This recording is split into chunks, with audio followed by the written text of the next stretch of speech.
ফেসবুকে একটি তথ্য পাওয়া যাচ্ছে, তা হচ্ছে এবারকার নির্বাচনে নাকি বিদেশিদের ভোট বা প্রবাসীদের ভোট 4 লাখ পেয়েছে দাঁড়িপাল্লা আর 40,000 পেয়েছে ধানের শীষ।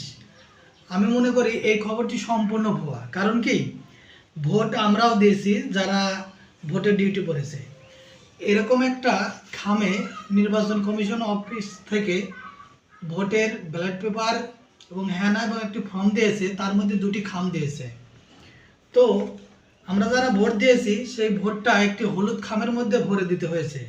সেখানে লেখা আছে যে গণনার পূর্বে এটা খোলা নিষেধ, অর্থাৎ নির্বাচন হবে তারপরে ওই হলুদ খামটা খুলবে।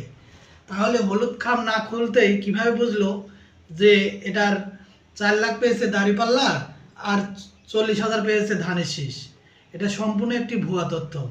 তাই এই ভুয়া তথ্য যারা প্রচার করছে ভাবছে যে তাদের ভিউ বাড়বে, অথবা একটি চক্র নির্বাচনকে কীভাবে প্রশ্নবিদ্ধ করবে এ বিষয়ে কাজ করছে। তো সবাই সতর্ক থাকুন, এসব তথ্য সম্পূর্ণ ভুয়া।